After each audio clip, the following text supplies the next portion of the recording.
वसीयत। एक बार विमल जी बीमार हो गए। उन्हें लगा अब अंत समय पास ही है। सोचा मेरे मरने के बाद मेरे बच्चे घर की जमीन जायदाद को लेकर झगड़ने ना लगे, क्योंकि ये पैसा सगे भाइयों में भी दरार पैदा कर देता है। उनके जाने के बाद कहीं बच्चे, उन्होंने सालों में समाज में जो इज्जत कमाई है वो कहीं मिट्टी में न मिला दें। ये सोच सोच कर विमल जी का दिल बैठा जा रहा था। ये भी एक बड़ा कारण था कि उनकी तबीयत दिन पर दिन बिगड़ती जा रही थी। सरकारी विभाग से सेवानिवृत्त हुए 10 साल हो गए थे उन्हें। दोनों बेटे नौकरी में से लग गए थे। अपने अपने बीवी बच्चों के साथ नौकरी वाली जगह पर रह रहे थे। कभी कभी 30 त्योहारों पर आ जाते थे, 1-2 दिन के लिए। एक बेटी थी, उसको भी अच्छे घर में ब्याह दिया था। पत्नी सुशीला जी और विमल जी अकेले रहते थे। पत्नी विमल जी के लिए चाय बनाकर लाई, उन्हें बिठाकर पिलाने ही वाली थी, तभी विमल जी ने उनका हाथ पकड़ चाय का कप मेज पर रखने का इशारा किया। क्या हुआ जी, आज चाय नहीं पीनी? तू नितिन अनुज को फोन कर बुला ले, मुझे लगता नहीं कि अब ज्यादा समय बचा है मेरे पास। विमल जी भावुक होते हुए बोले। ए जी, ऐसी अशुभ बातें मत निकालिए मुंह से। अभी तो आप 100 साल जिएंगे, आपको मेरी उम्र भी लग जाए। सुशीला जी विमल जी के हाथ की पकड़ मजबूत करते हुए बोली, तेरे कहने से मेरी उम्र थोड़े ना बढ़ जाएगी। तू सबको फोन कर दे। बस सुशीला जी ने भारी मन से बेटों को फोन किया। दोनों ने यही कहा, माँ पापा को अच्छे अस्पताल में भर्ती करा दो, अभी इतना काम है, अभी नहीं आ सकते। पापा तो वैसे भी छोटी छोटी बातों से जल्दी घबरा जाते हैं। पर जैसे ही सुशीला जी ने कहा, पापा को कुछ जरूरी बात भी करनी है तुम लोगों से, इतना सुनते ही दोनों बेटे प्रॉपर्टी की सोच माँ से बोले, ठीक है माँ, पापा को दिखाना जरूरी है, कल छुट्टी लेकर आते हैं। अगले दिन दोनों बेटे बहू बच्चों सहित घर आ गए। पर यह क्या, विमल जी तो क्या, विमला जी भी अपने छोटे छोटे पोते पोतियों को चहकता देख बेड पर उठकर तुरंत बैठ गए। ए जी, इतने दिनों से तो बिस्तर पर ही सारे काम मुझ पर करवा रहे थे, आज कैसे उठकर बैठ गए और अपने आप कंघी से बाल बनाने लगे? सुशीला जी चिढ़ाते हुए विमल जी से बोली, तुझे पता है ना मेरे सोन चिरोटे आए हैं। मेरे बिट्टू को उसका दादू हीरो जैसा बना ठाना अच्छा लगता है। पिछली बार देखा नहीं था तूने, कैसे मेरे बिखरे बाल देखकर गुस्सा हो गया था, खुद ही बनाने लगा था मेरे बाल। तब जाकर बोला, अब लग रहे हैं मेरे दादू हीरो। उसके बाद ही मुझे पार्क ले जाता था बैट बॉल खेलने। दोनों बेटों ने, बहुओं ने, पोतों ने विमल जी को और सुशीला जी के पैर छुए और दोनों पोतियों ने नमस्ते किया। चहकता हुआ 5 साल का बिट्टू दादू की गोद में उनकी गर्दन से चिपक कर बैठ गया। विमल जी उसे दुलारने पुचकारने लगे। बिट्टू, ये क्या कर रहा है? तुझे बताया था ना दादू की तबीयत ठीक नहीं है, हट जा उनकी गोद से, यहाँ बैठ जा। बड़ा बेटा नितिन अपने बेटे को डांटता हुआ बोला, नहीं नहीं, मैं कोई बीमार बीमार नहीं, मेरे बच्चे आ गए हैं, अब मैं बिल्कुल ठीक हो जाऊंगा। छोटा बेटा अनुज बोला, ये सही बात है पापा, असल से ब्याज प्यारा होता है, ऐसा प्यार कभी हम पर दिखाया है जैसा आप बिट्टू पर कर रहे हैं? सभी लोग ठाके मारकर हंसने लगे। अचानक से हंसते हंसते विमल जी की खांसी उखड़ गई, उनकी सांस फूलने लगी। सुशीला जी ने तुरंत पानी पिलाया। बेटों ने सहारा दे उन्हें बिस्तर पर लिटा दिया। माँ, मैं डॉक्टर को लेकर आता हूँ, नितिन बोला। नहीं रे, ये तो रोज का है। सुशीला, तूने राखी बेटी को फोन नहीं किया क्या, उसे नहीं बुलाया? विमल जी की जबान लड़खड़ा रही थी। जी नहीं, मुझे लगा आपको अनुज नितिन से ही बात करनी है, इसलिए उसे तो नहीं कहा मैंने। तभी तपाक से बड़ी बहू रानी बोली, पापा जी, वैसे भी घर की बातों में दीदी को बुलाने की क्या जरूरत, उनके अपने काम हैं। हम ये कैसे कैसे अपने काम छोड़कर आए हैं, हमें ही पता है। आप खामखा उन्हें क्यों परेशान करना, जो बात करनी है आपको कर लीजिए, हम सब हैं ना। सभी बहू बेटों ने रानी की बात से हामी भर दी। तभी पता नहीं कहाँ से विमल जी ने इतनी ताकत आ गई कि दहाड़ती हुई आवाज में बोले, खबरदार, अब एक शब्द भी आगे कहा तो। बहू राखी, तुम्हारी ननंद इस घर की सबसे बड़ी बेटी है। इस घर के लिए जाने वाले फैसलों को जानने का हक उसे भी उतना ही है जितना तुम्हें है, इसलिए उसे भी बुलाना उतना ही जरूरी है जितना तुम लोगों को। वो पापा जी, मैं तो बस इसलिए बोली कि दीदी को भी काम होंगे, हम हैं तो सही आपकी देखभाल के लिए। आप कह रहे हैं ना तो मैं कर देती हूँ दीदी को फ़ोन, इसी बहाने सब मिल लेंगे। शक पकाती हुई आवाज़ में रानी बोली, ठीक है बहू, उसे आ जाने दो, फिर बात करता हूँ। विमल जी बिल्कुल नारियल के स्वभाव के थे, ऊपर से सख्त, अंदर से मुलायम। अनुज, नितिन, घर की दोनों बहुएं दूसरे कमरे में गए। भैया अब दीदी का इंतजार करेंगे, मुझे तो 2 दिन की ही छुट्टी मिली है, कब पापा अपनी बात बताएंगे, मेरा टाइम वेस्ट हो रहा है। अनु उदास होते हुए बोला, हाँ हम तो बहुत फ्री है ना, हमें तो जैसे 1 महीने की छुट्टी मिली है। तू भी कैसी बात करता है, हम भी 2 दिन की छुट्टी पर ही आए हैं। रानी, राखी दीदी कब आ रही हैं? तुमने फोन किया? हाँ, कह रही थी रात तक पहुंच जाऊंगी। तभी सुशीला जी की आवाज आई, नितिन सुनना जरा। दोनों बेटे आंगन में आए, उनकी दवाइयाँ खत्म हो गई हैं। अभी तक तो सामने वाली नीता आंटी का बेटा ले आता था, पर अब तुम लोग आ गए हो तो ले आओ। अच्छा नहीं लगता उनसे कहना जब घर में 2-2 बेटे हैं। सुशीला जी की दवाई का पर्चा नितिन के हाथ में थमाती हुई बोली। नितिन ने पर्चा देखा, उस पर पिछला बिल 7,000 का बना था। इतने पैसों का बिल देख नितिन अनुज से बोला, अभी सफर की थकान है, सर दर्द हो रहा है, तू ले आ दवाई। अनुज ने पर्चा देखा तो भी सकपका गया। वो कुछ कहने ही वाला था, तब तक सुशीला जी अंदर से आई। ये ले नितिन, पैसे इतने में आ जाएंगी दवाई। तब जाकर दोनों भाइयों की सांसों में सांस आई। शाम के समय घर की बड़ी बेटी राखी दोनों बच्चों के साथ आ गई। आते ही अपने पापा के गले लग गई। काफी देर तक रोती रही, शिकायत करती हुई बोली, बताया क्यों नहीं पापा, इतनी तबीयत खराब कर लिया आपने। भाभी गिलास लेकर आइए, जूस लेकर आई हूँ, पापा को अपने हाथों से पिलाऊंगी, तंदुरुस्त करना है पापा को। तू मेरी फिक्र छोड़, इतना लंबा सफर करके आई है, पहले चाय नाश्ता कर ले। विमल जी कपकपाते हुए बोले। बोला तो नहीं जा रहा, पहले आप जूस पी लीजिए तभी मैं कुछ खाऊंगी। अपने हाथों से बिटिया रानी ने उन्हें जूस पिलाया। यह सब देख बेटे बहू एक दूसरे को देख इशारे करने लगे।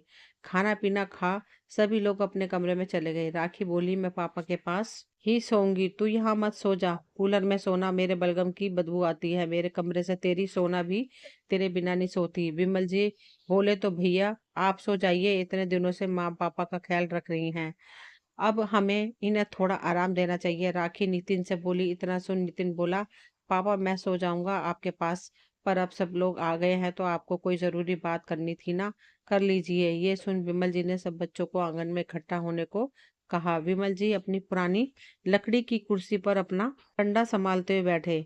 उन्होंने एक लंबी सांस ली, फिर बोले, पता है बच्चों, तुम लोग जब छोटे थे तब तुम्हारी माँ की नौकरी का पत्र आया था। खुशी के मारे तुम्हारी माँ फूली नहीं समा रही थी, पर अगले ही पल जैसे ही उसने दूध मुए अनुज को तरफ देखा, उसे उठा, सीने से लगा लिया, उस पत्र को बक्से में डाल दिया। तुम तीनों की परवरिश में हम दोनों ने बहुत ही आर्थिक तंगी का सामना किया।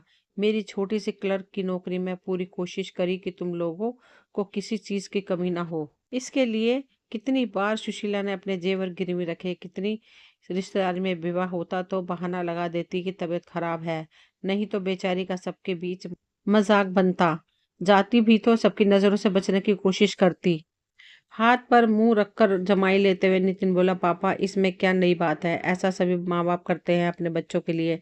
हम नहीं कर रहे हैं अपने बच्चों के लिए, पैदा किया है तो पालना भी तो हमें ही है। हाँ पापा, भाई सही तो कह रहे हैं, क्या सबका टाइम वेस्ट कर रहे हैं। आपकी भी तबीयत ठीक नहीं है, अपनी ज़रूरी बात करिए, फिर सभी लोग सोए, सफ़र की थकान भी है हम सबको। अनुज थोड़ा रोश में बोला, क्या बोला तू, टाइम वेस्ट? जब तुझे कोख में 9 महीने रखा तब मेरा भी टाइम वेस्ट हुआ था। जब तुम बीमार पड़ते थे, तेरे पापा ऑफिस से आंधी तूफान में अपनी ऑफिस में छुट्टी चढ़ाकर अपनी साइकिल से हाँफते हुए आते थे, पूरी पूरी रात तुझे गोद में लेकर घुमाते थे। तेरे कॉलेज में एडमिशन करवाने तेरे साथ दिल्ली गए, वहां 4 दिन रहकर तेरे रहने सहने की व्यवस्था करके आए थे। जब नितिन का अपने दोस्त के गलत काम में नाम आ गया था तो कैसे अपने बेटे को निर्दोष साबित करने के लिए दिन रात कर दिए थे। तुम्हारे पापा ने एक दिन ऐसा नहीं जाता था जब ये चैन से सो पाए हों, तब हमारा भी टाइम ही वेस्ट हुआ था ना। अनुज आज सुशीला जी जीवन में पहली बार अपने बेटे से उसके विरोध में ऊंची आवाज में बोली थी। दूसरी तरफ राखी और विमल जी की आंखों में आंसू तैर आए थे। भैया माँ सही कह रही है, पापा अपने मन का कुछ कहना चाहते हैं तो सुन लीजिए ना। ये हमारे माँ बाप जब हमारे बहुत दूर चले जाएंगे तो इनकी आवाज को भी तरसेंगे हम, कि कहीं से पापा आवाज लगा दें। क्या ये इमोशनल ड्रामा लगा रखा है दीदी आपने? बी प्रैक्टिकल, जो दुनिया में आया है उसे तो जाना ही है।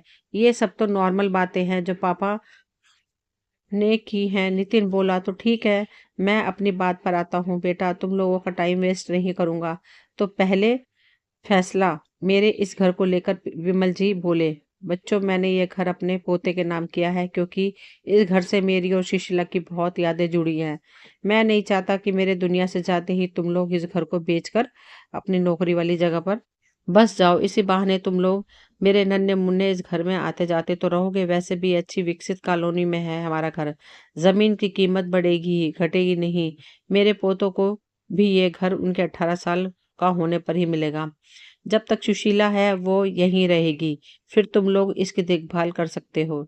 ये क्या पापा, इतने सालों में तो ये घर खंडर हो जाएगा और हम तो बेचेंगे ही इस घर को जब हमें रहना ही नहीं है। नितिन बोला, तो तूने पहले ही सोच लिया है कि तू इसे बेचेगा?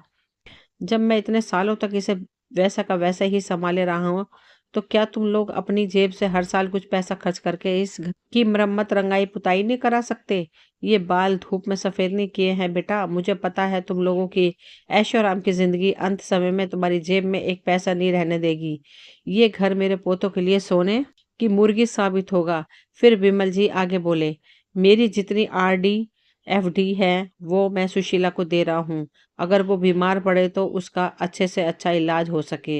अगर इन पैसों की जरूरत ना पड़ी तो सुशीला इन्हें राखी और तुम्हारे बच्चों के नाम कर सकती है। गांव का बाबूजी के आशीर्वाद के रूप में मिले 4 कमरे और खेत मेरे जाने के बाद तुम लोगों के हो ही जाएंगे, पर तुम उसे बेचोगे नहीं, इसका तुम्हें हलफनामा देना होगा। ये धरोहर हमारी आगे आने वाली पीढ़ियों तक बनी रहेगी। ही चाहता हूँ, हर बात पर आप शर्त क्यों रख रहे हैं? हमारे नाम हो गई कोई चीज तो उसका हम कुछ भी करें। अनुज झल्लाता हुआ बोला, तुझे मंजूर हो मेरा फैसला तो ठीक है, नहीं तो मैं मेरे पास और भी लोग हैं जिन्हें मैं दे सकता हूँ ये सब, जिन्हें जरूरत है। विमल जी रोष में बोले, रहने दे छोटे, वो सब देखते रहेंगे। पापा बाकी इस घर का सामान, सोने चांदी के जेवर और वो चौराहे वाली 2 दुकानों का तो आपने बताया नहीं। नितिन बोला, जेवर की बात सुन। दोनों बहुएं विमल जी के और नजदीक खिसक आई।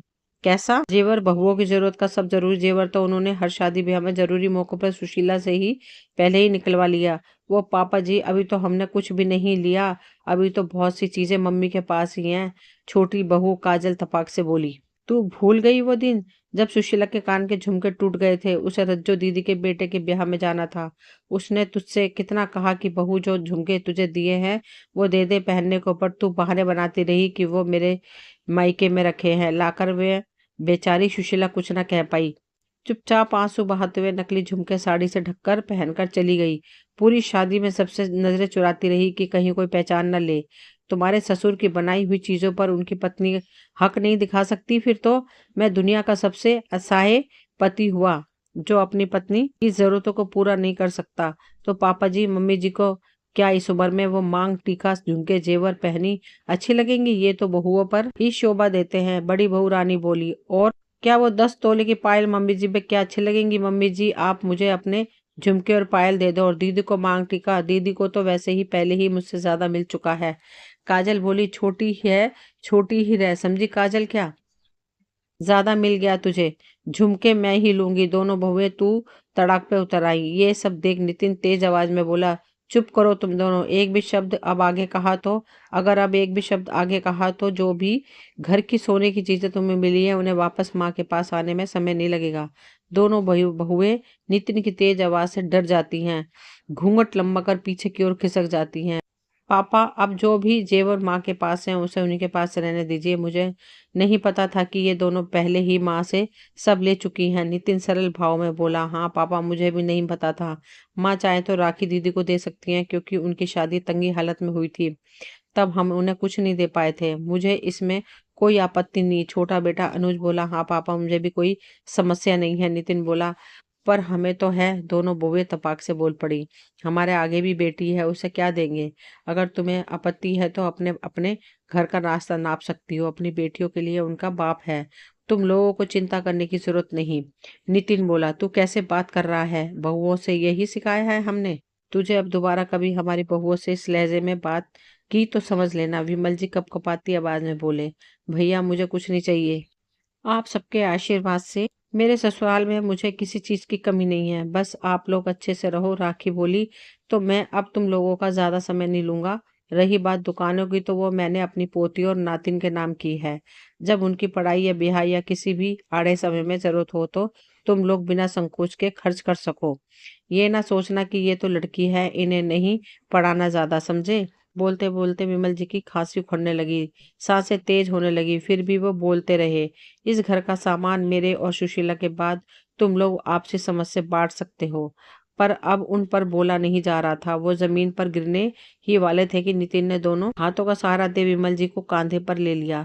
"छोटे गाड़ी की चाबी ला, तुरंत गाड़ी में सहारा दे बिठाया। तुम दोनों काजल और रानी पाकी पापा की ज़रूरी सामान और दवाई लेकर बैठो। माँ तुम बच्चों के पास रहो, क्यों परेशान हो रहे हो? तू अब समय नहीं है मेरे पास, वो डॉक्टर मुझे मशीन पर डालकर लाखों रुपए बना देंगे।" विमल जी लंबी-लंबी साँस लेते हुए बोलते रहे। "अब आप चुप रहो पापा, इतनी सस्ती जान नहीं आपकी पापा।" अनुज बोला। जल्दी से सब अस्पताल पहुंचे। डॉक्टर ने वेंटिलेटर पर लिया। बचने की उम्मीद बहुत कम थी, पर सभी बच्चों की और सुशीला जी की दुआओं से विमल जी खो गए। कुछ दिन उन्हें आराम करने की ही सलाह दी गई। दोनों बेटे उन्हें गोद में उठाकर निर्वित कराते, नहलाते। ये सब देख विमल जी और सुशीला जी की आंखों से आंसू स्वतः ही निकल आते। "अब मैं ठीक हूँ, तुम लोगों को आए 1 सप्ताह हो गया। अब अपनी अपनी नौकरी पर जाओ, कमाओ खाओ, नहीं तो कहीं तुम्हारा मालिक गुस्सा ना हो जाए। अभी आपकी हालत बिल्कुल ठीक नहीं है। आप और मेरे साथ चल रहे हैं?" नितिन बोला। रानी भी बोली, "हाँ पापा जी, बच्चे भी अपने दादी दादू के साथ बहुत खुश रहेंगे। भी पास में ही हूँ, वीकेंड पर आ जाया करेंगे।" अनुज बोला, "हाँ ये सही है छोटे तो पापा, अब मैं चलती हूँ। आपके बहू बेटे आपकी सेवा बहुत अच्छे से कर रहे हैं। जब जरूरत हो बता दीजिएगा।" राखी डबडबाती आंखों से बोली। नितिन ने राखी के सर पर हाथ फेर दिया। "दीदी आप इतनी बड़ी हो फिर भी छोटे बच्चों की तरह रोती हो। बच्चों का आपसे प्रेम देख विमल जी की उम्र खुद ब खुद बढ़ गई। अब वो दुनिया से निश्चिंत होकर जा सकते थे।" सुशीला जी बोले, "हमारी घर की गठरी मजबूती से बंधी है, इसे कोई नहीं खोल सकता।" विमल जी को वसीयत सुनाए 10 साल हो गए हैं, वो पहले से भी ज्यादा हट्टे कट्टे हो गए हैं। दोस्तों ये कहानी यहीं तक थी। मुझे उम्मीद है आप सबको पसंद आई होगी। अगर पसंद आई हो तो प्लीज़ लाइक शेयर सब्सक्राइब करें। मिलती हूँ अगली कहानी में, तब तक के लिए थैंक यू।